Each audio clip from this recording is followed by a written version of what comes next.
सभी को नमस्कार। आज चर्चा का बिंदु होगा भारत में लोकपाल। लोकपाल की भारत में आवश्यकता क्यों हुई, इसका पृष्ठभूमि या हिस्टोरिकल बैकग्राउंड क्या है, लोकपाल की जैसी जो संस्था है उसकी स्थापना के लिए क्या प्रयास किए गए, कैसे ये संस्था अस्तित्व में आई, इस संस्था का क्षेत्राधिकार है, इसके साथ ही इसकी शक्तियाँ एवं शासन प्रशासन में इसका क्या रोल है, इन विविध विषयों पर आज अपन विस्तार से चर्चा करेंगे।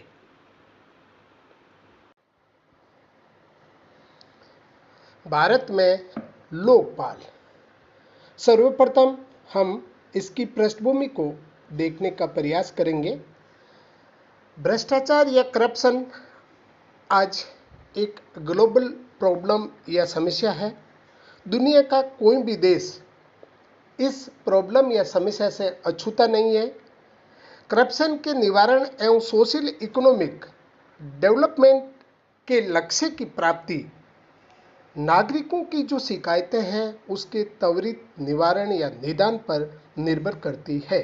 इसलिए दुनिया के विभिन्न देशों में शासन में बढ़ते भ्रष्टाचार एवं उसके विरुद्ध नागरिक शिकायतों के निदान के लिए स्कैंडिनेवियाई देशों में ओम्बुड्समैन प्रणाली, फ्रांस एवं अन्य यूरोपीय देशों में प्रशासनिक न्यायालय और जो सोशलिस्ट सिस्टम वाले देश यानी समाजवादी व्यवस्था वाले देश हैं उनमें मुख्तियार प्रणाली या प्रोक्यूरेटर सिस्टम जैसी संस्थागत युक्तियां सर्जित की गई है।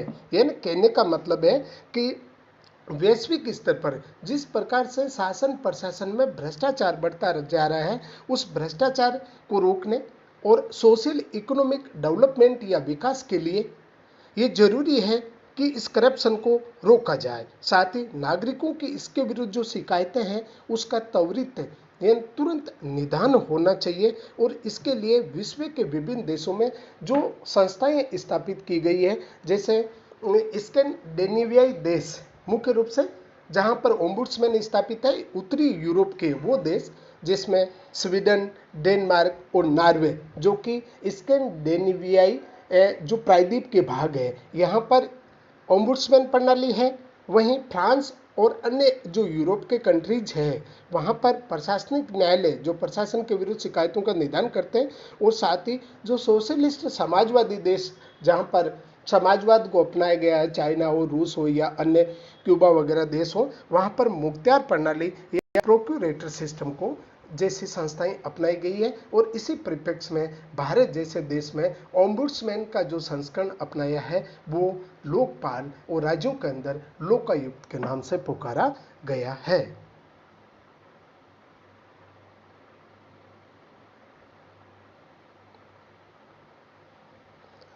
विश्व का पहला ओम्बुड्समैन 1809 में उत्तरी यूरोप के देश स्वीडन जो कि स्कैंडिनेवियाई देश या प्रायद्वीप का भाग है वहां पर स्थापित हुआ।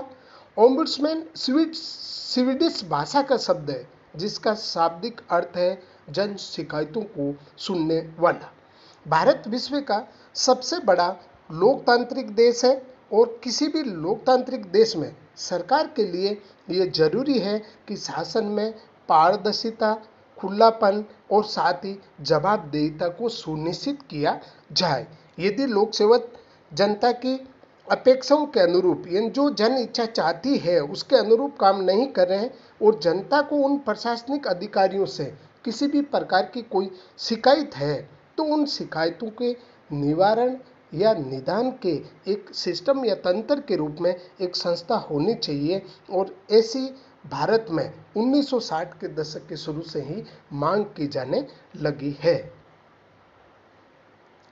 लोकपाल ओम्बुड्समैन का ही भारतीय संस्करण है, परंतु भारत में ओम्बुड्समैन के साथ ही न्यूजीलैंड की तर्ज पर न्यायालय को इससे बाहर रखा गया है, जबकि स्वीडन में जो 1809 में पहला ओम्बुड्समैन स्थापित करता है वहां पर न्यायालय को इसके अधिकार क्षेत्र में रखा गया है।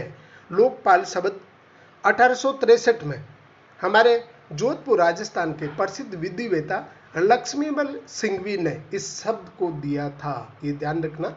उसके बाद 1966 में मोरारजी देसाई की अध्यक्षता में प्रथम प्रशासनिक सुधार आयोग की स्थापना की जाती है। अभी तक भारत में दो ही प्रशासनिक सुधार आयोग हुआ है, एक 1966 में देसाई की अध्यक्षता में और उसके बाद में 2005 में पुंछी आयोग जो है, ये दो प्रशासनिक सुधार आयोग के नाम से जाने गए। उसके बाद जब मोरारजी देसाई इंदिरा गांधी की कांग्रेस नेतृत्व वाली सरकार में मंत्री बन जाते हैं तो के हनुमंथैया इस आयोग के अध्यक्ष बनाए जाते हैं। आयोग का गठन 1966 में किया गया। आयोग ने अपनी रिपोर्ट 1969 में दी, लेकिन साथ ही इसने इंटरनल रिपोर्ट या अंतरिम प्रतिवेदन दिया, वो 1968 में था। और जन शिकायतों को सुनने के लिए इसने केंद्र स्तर पर लोकपाल तथा राज्यों में लोकायुक्त स्थापित करने की सिफारिश की। ये ना आप ध्यान रखना, केंद्र के अंदर लोकपाल और राज्यों में लोकायुक्त स्थापित करने की जो सिफारिश की थी वो प्रथम प्रशासनिक सुधार आयोग ने की थी। और इस आयोग का पहला अध्यक्ष मोरारजी देसाई थे, लेकिन देसाई के मंत्रिमंडल में चले जाने से इस्तीफा देने पर के हनुमंथैया बाद में आयोग के अध्यक्ष बने थे। आयोग के अनुसार राष्ट्रपति भारत के मुख्य न्यायाधीश, लोकसभा अध्यक्ष तथा राज्यसभा के सभापति की सलाह के आधार पर लोकपाल की नियुक्ति करेगा। यानी प्रशासनिक सुधार आयोग ने लोकपाल की नियुक्ति के लिए यह भी एक सुझाव दिया कि एक प्रकार का कोलेजियम सिस्टम होना चाहिए। भारत का मुख्य न्यायाधीश, लोकसभा अध्यक्ष और साथ ही राज्यसभा के सभापति, इन तीन लोगों की सलाह के आधार पर लोकपाल की नियुक्ति राष्ट्रपति द्वारा की जाएगी। लोकपाल एक स्वतंत्र एवं निष्पक्ष संस्था होगा। प्रशासनिक सुधार आयोग ने सुझाव दिया कि लोकपाल में नियुक्ति जहां तक हो सके गैर पॉलिटिशियन या नॉन पॉलिटिशियन, गैर राजनीतिक होना चाहिए। और इसका दर्जा जो स्टेटस है वो देश में जो उच्च न्यायिक प्राधिकारी, जो सुप्रीम कोर्ट वगैरह है, उनके जो मुख्य न्यायाधीश, अन्य न्यायाधीश होते हैं, उनके समकक्ष हो। अपने कर्तव्यों की पूर्ति हेतु आवश्यक जानकारी प्राप्त करने के लिए इससे पूर्णतः शक्तियां दी जानी चाहिए। भारत सरकार ने आयोग की सिफारिश को, जो अंतरिम रिपोर्ट थी, उसको स्वीकार किया। अब तक इस विषय में विधेयक लाने के लिए या बिल लाने के लिए 10 बार हमारी संसद के अंदर प्रयास किए जा चुके हैं। मई 1968 में अंतरिम रिपोर्ट जो आयोग ने दी थी, उसके आधार पर इंदिरा गांधी की सरकार द्वारा केंद्र में लोकपाल की स्थापना हेतु लोकसभा में प्रथम बार एक बिल या प्रस्ताव लाया गया। उसके बाद अब तक इस विषय में विधेयक लाने के लिए 10 बार प्रयास किए जा चुके हैं। मई 68 में इंदिरा गांधी की सरकार द्वारा केंद्र में लोकपाल की स्थापना हेतु लोकसभा में प्रथम बार विधेयक लाया गया। तत्पश्चात निम्नांकित वर्षों में संसद में विधेयक प्रस्तुत किए गए। अप्रैल 1971 में पुनः इंदिरा गांधी के नेतृत्व में कांग्रेस सरकार, जुलाई 1977 में केंद्र में पहली गैर कांग्रेस सरकार जो कि मोरारजी देसाई की अध्यक्षता में बनी थी, वो थी जनता पार्टी की सरकार, उसने प्रयास किया। उसके बाद में अगस्त 1985 में कांग्रेस के नेतृत्व में जो मुख्यतः राजीव गांधी प्रधानमंत्री थे, दिसंबर 1989 में वीपी सिंह के नेतृत्व वाली नेशनल जो मोर्चा, राष्ट्रीय मोर्चा की जो सरकार थी, फिर सितंबर 1996 में एचडी देवेगौड़ा के नेतृत्व में संयुक्त मोर्चा की सरकार के द्वारा प्रयास किए गए।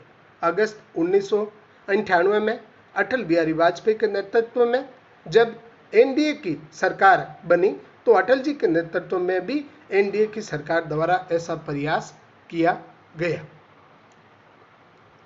अगस्त 2011 में मनमोहन सिंह जी के नेतृत्व में यूपीए की सरकार ने ऐसा विधेयक सदन में पेश किया।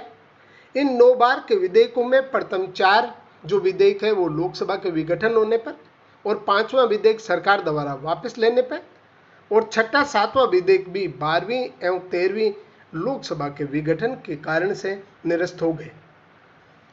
9वां विधेयक या बिल मनमोहन सिंह सरकार द्वारा अन्ना हजारे के आंदोलन और विरोध के चलते वापस ले लिया गया था, क्योंकि समाजवादी अन्ना एवं उसकी टीम ने इसका विरोध इस आधार पर किया कि जन लोकपाल से कम हम किसी प्रस्ताव को स्वीकार नहीं करते और प्रस्तावित मसौदे को तैयार करने में सिविल सोसाइटी या नागरिक जो समाज है उसके सदस्यों को शामिल किया जाए। दिसंबर 2011 में मनमोहन सिंह के नेतृत्व में पुणे यूपीए की सरकार द्वारा अंतिम बार विधेयक लोकसभा में लाया गया। ये विधेयक, जो कि लोकपाल एवं लोकायुक्त विधेयक 2013 के रूप में पारित हुआ, जिस पर राष्ट्रपति ने 1 जनवरी 2014 को अपनी स्वीकृति दी और 16 जनवरी 2014 से ये अधिनियम लागू हो गया। लोकपाल एवं लोकायुक्त अधिनियम 2013 की निम्न विशेषताएं हैं। नंबर 1, लोकपाल और लोकायुक्त अधिनियम 2013 जो है उसके अंदर 15 अध्याय है और उसके साथ ही 63 धाराएं हैं। लोकपाल एक संस्था है जिसमें एक सभापति के अलावा 8 सदस्य होंगे। यानी जो एक्ट 2013 में आया था लोकपाल और लोकायुक्त अधिनियम संबंधित, इसमें अध्याय 15 है और 63 धाराएं हैं। लोकपाल को एक ऐसी संस्था माना है, ये मुख्यतः एक संवैधानिक संस्था न होकर सांविधिक स्टेटरी जो संस्था या इंस्टीट्यूट है, जिसमें एक सभापति के अलावा 8 सदस्य होंगे। अब है लोकपाल की नियुक्ति के लिए योग्यता। सभापति के पद पर ऐसा व्यक्ति नियुक्त किया जाएगा, यानी लोकपाल के जो सभापति होगा उस पर, जो सर्वोच्च न्यायालय में मुख्य न्यायाधीश हो या रह चुका हो, या सर्वोच्च न्यायालय में न्यायाधीश हो या रह चुका हो, अथवा समाज का प्रबुद्ध वर्ग का व्यक्ति हो। इनमें कम से कम 25 वर्ष का अनुभव होना चाहिए। समाज के अंदर प्रबुद्ध वर्ग जो किसी सेवा से, तो इस प्रकार से हम देखेंगे कि सभापति की नियुक्ति के लिए पहली बात तो ये है कि वो या तो सुप्रीम कोर्ट में मुख्य न्यायाधीश है या रह चुका हो, या सुप्रीम कोर्ट में न्यायाधीश है या रह चुका हो, या समाज का ऐसा प्रबुद्ध या शिक्षित व्यक्ति हो जिसको साथ ही इस सेवा के अंदर सामाजिक सेवा में 25 वर्ष से अधिक का अनुभव हो। कम से कम आधे सदस्य ऐसे व्यक्ति होंगे जो न्यायिक पृष्ठभूमि से हो, यानी सुप्रीम कोर्ट के न्यायाधीश या हाई कोर्ट का मुख्य न्यायाधीश हो। अन्य अनुसूचित जाति तथा जनजाति, ओबीसी, महिला तथा अल्पसंख्यक वर्ग से एक सदस्य होंगे। नोट, महिला किसी भी वर्ग से होने पर उसी में मान ली जाएगी। यानी कहने का मतलब है सभापति के अलावा जो अन्य 8 सदस्य होंगे उनमें 4 सदस्य तो न्यायिक पृष्ठभूमि के होंगे और अन्य जो 4 सदस्य हैं वो SC, ST, OBC, महिला या अल्पसंख्यक वर्ग के एक सदस्य होंगे। और महिला यदि किसी भी कैटेगरी में दूसरी में यदि आ जाती है तो उसी में उसको सम्मिलित कर लिया जाएगा। इसकी न्यूनतम आयु 45 वर्ष होना चाहिए। प्रशासनिक अधिकारी सदस्य बनने पर उसे कम से कम 25 वर्ष का अनुभव होना चाहिए। यानी लोकपाल और उन सदस्यों के लिए न्यूनतम जो आयु निर्धारित की गई है वो 45 वर्ष है। उसके साथ ही यदि कोई प्रशासनिक अधिकारी आयोग का सदस्य बनता है तो उसे 25 वर्ष का अनुभव होना चाहिए। प्रशासन एवं नागरिक पर कोई कार्रवाई नहीं होनी चाहिए, सामान्य नागरिक पर मुकदमा नहीं हो और राजनीतिज्ञों से संबंध नहीं हो। इसके साथ ही सभापति और अन्य सदस्यों की नियुक्ति के लिए जो शर्तें हैं उसमें यह है कि जो भी प्रशासक या नागरिक जिसको ये बनाया जाता है उस पर कोई कार्रवाई नहीं होना चाहिए, सामान्य नागरिक पर मुकदमा नहीं होना चाहिए और इनका राजनीतिज्ञों से कोई संबंध नहीं होना चाहिए। फिर है लोकपाल की नियुक्ति। लोकपाल में सभापति एवं 8 सदस्यों की नियुक्ति राष्ट्रपति द्वारा कोलेजियम की सिफारिश के आधार पर की जाएगी। कोलेजियम में 1 अध्यक्ष और 4 सदस्य होंगे। अध्यक्ष कोलेजियम का प्रधानमंत्री होता है और सदस्य जो 4 होंगे उसमें सुप्रीम कोर्ट का मुख्य न्यायाधीश, लोकसभा का अध्यक्ष, लोकसभा में विपक्ष का नेता और राष्ट्रपति द्वारा इन चारों की सिफारिश के आधार पर कोलेजियम में 5वां व्यक्ति ऐसा होगा जो मुख्यतः विधिवेत्ता होगा। दर्जा या स्टेटस या प्रोटोकॉल। सभापति का दर्जा सुप्रीम कोर्ट के जो चीफ जस्टिस या मुख्य न्यायाधीश है उसके बराबर होगा और सदस्यों का दर्जा सुप्रीम कोर्ट के जो अन्य न्यायाधीश है उनके बराबर माना जाएगा। कार्यकाल। लोकपाल का कार्यकाल 5 वर्ष और सेवानिवृत्ति की उम्र 70 वर्ष, इनमें से जो भी पहले हो। आपने देखा था राजस्थान में लोकायुक्त का कार्यकाल 5 वर्ष है, परंतु सेवानिवृत्ति की आयु सुनिश्चित नहीं की गई है, लेकिन लोकपाल और उसके सदस्यों के लिए जो कार्यकाल है वो या टेन्योर है वो 5 ईयर्स है और साथ ही 70 ईयर्स से अधिक यानी 70 वर्ष से अधिक भी उसकी उम्र नहीं होना चाहिए। कोई भी व्यक्ति अपने पद पर पुनर्नियुक्त नहीं हो सकता। ये भी बड़ी महत्वपूर्ण बात है कि एक बार यदि आयोग का अध्यक्ष सदस्य रह गया तो वो पुनर्नियुक्त नहीं होगा। सेवानिवृत्ति के बाद भारत सरकार या किसी भी राज्य सरकार का अधीन कोई लाभ का पद नहीं प्राप्त कर सकता और किसी भी प्रकार का कोई चुनाव नहीं लड़ सकता है। यानी जब सेवानिवृत्त हो जाएगा तो सभापति और अन्य सदस्य ने तो भारत सरकार और नहीं किसी राज्य सरकार के अधीन लाभ का पद प्राप्त करेंगे और नहीं किसी भी प्रकार का चुनाव लड़ेंगे। फिर है लोकपाल को हटाने की प्रक्रिया। इस संदर्भ में संसद में कम से कम 100 सदस्यों द्वारा यानी संसद के किसी भी सदन में 100 सदस्यों द्वारा राष्ट्रपति के समक्ष एक प्रस्ताव रखा जाता है और हटाने का वही 2 आधार है, कदाचार या अक्षमता यानी कार्य करने का जो क्षमता नहीं रहने पर।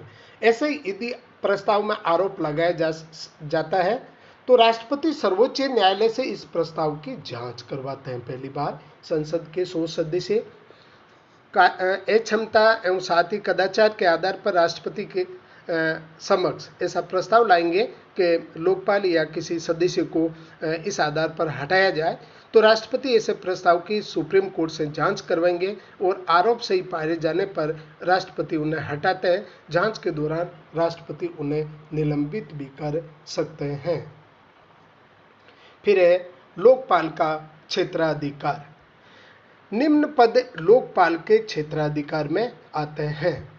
नंबर 1, प्रधानमंत्री। भारत में प्रधानमंत्री लोकपाल के दायरे में आएंगे, परंतु उनके द्वारा परमाणु ऊर्जा, देश की आंतरिक सुरक्षा, विदेशी संबंध तथा लोक व्यवस्था के बारे में जो भी निर्णय लिए जाते हैं वो लोकपाल के दायरे में नहीं आएंगे।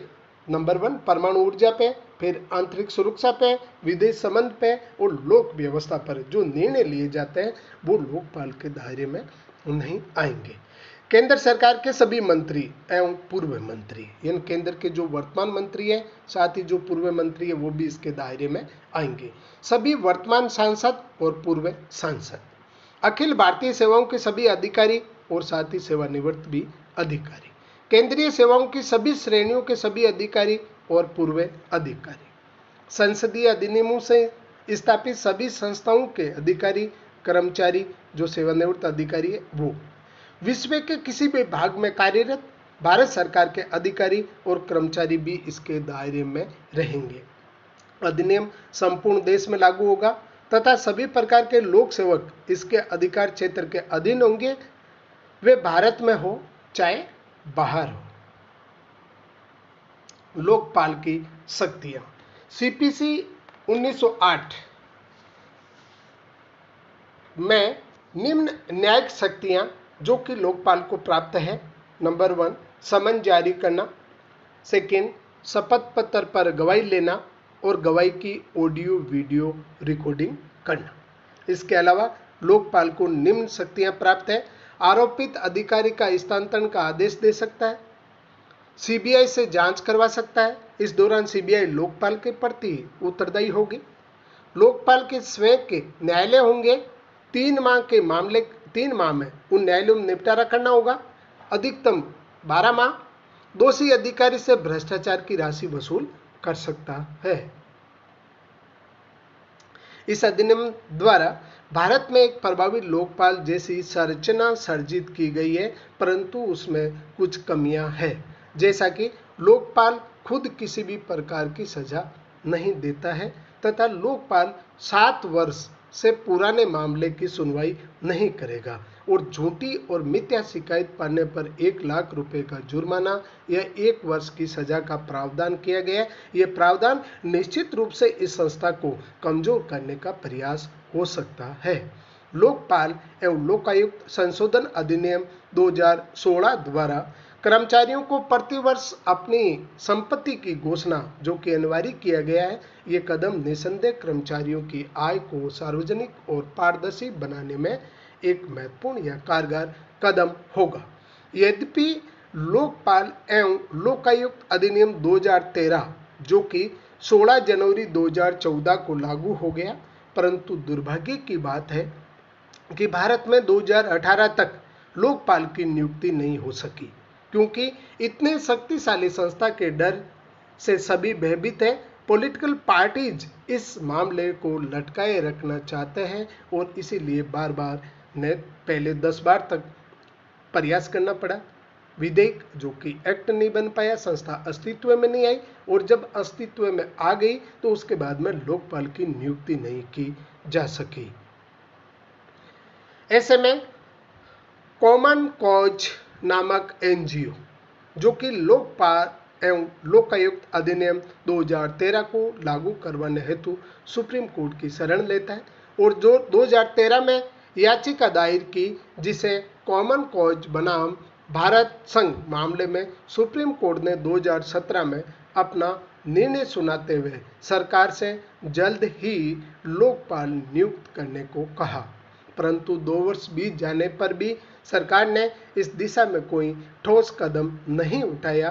तब कॉमन कॉज ने सुप्रीम कोर्ट में अवमानना का मामला दर्ज कराया और सुप्रीम कोर्ट ने इसी के तहत 6 मार्च 1919 को भारत सरकार के अटॉर्नी जनरल के वेणुगोपाल को निर्देश दिया कि 10 दिन के अंतर्गत इस पर कार्रवाई करे।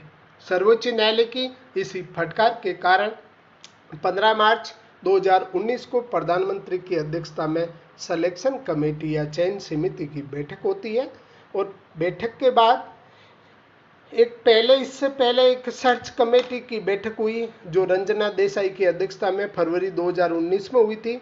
8 सदस्यीय जो सर्च कमेटी थी, इसके सुझाव जो नाम चयन समिति के 4 लोगों ने जिन्हें दिए, जिनमें समिति की अध्यक्षता कर रहे प्रधानमंत्री नरेंद्र मोदी साहब, सुप्रीम कोर्ट के मुख्य न्यायाधीश रंजन गोगोई साहब, लोकसभा अध्यक्ष सुमित्रा महाजन तथा विधि विधायक के तौर पर भारत के पूर्व मुख्य न्यायाधीश मुकुल रोहतगी ने भाग लिया। विपक्ष का नेता पद रिक्त होने के कारण 5वां सिलेक्शन कमेटी में सदस्य उपस्थित नहीं हुआ। यद्यपि लोकसभा में प्रतिपक्ष कांग्रेसी नेता मल्लिकार्जुन खड़गे को विशेष आमंत्रित सदस्य के रूप में बुलाया गया, परंतु वो उपस्थित नहीं हुए।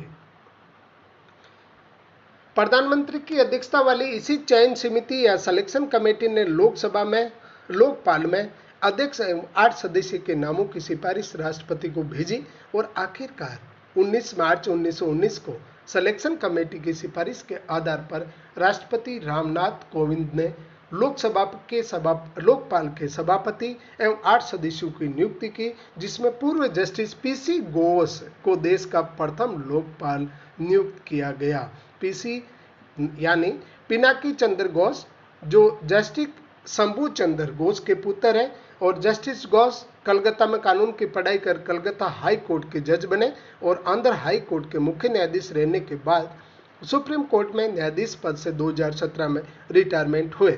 वर्तमान में राष्ट्रीय मानवाधिकार आयोग के अध्यक्ष भी ये रह चुके हैं। यही सदस्य के तौर पर justice Dilip B Bhosale, justice Pradeep Kumar Mohanty, justice Abhilasha Kumari और जस्टिस अजय कुमार त्रिपाठी आयोग के न्यायिक सदस्य, जबकि दिनेश कुमार जैन, अर्चना रामसुंदरम, महेंद्र सिंह और इंद्रजीत प्रसाद गौतम इसके गैर न्यायिक सदस्य नियुक्त किए गए। 19 मार्च 1919 को लोकपाल की नियुक्ति के साथ ही देश में 50 सालों से लोकपाल की स्थापना को लेकर जो मांग एवं प्रयास किए जा रहे थे वो रंग लाए और देश में प्रथम लोकपाल पीसी घोष साहब की अध्यक्षता में अस्तित्व में आया। आवश्यकता इस लोकपाल या लोक शिकायत निवारण तंत्र की संरचना को और अधिक प्रभावी बनाने की है, ताकि देश में अमर बेल के रूप में पल्लवित एवं पुष्पित हो रहे करप्शन को जड़ से मिटाया जा सके। निसंदेह लोकपाल भारत में भ्रष्ट नौकरशाही की नाक में नकेल डालकर देश में लोकतंत्र के एक जो वेलफेयर नेचर है एवं साथ ही सोशल इकोनॉमिक डेवलपमेंट का जो गोल्स है उसकी प्राप्ति में सहायक सिद्ध होगा।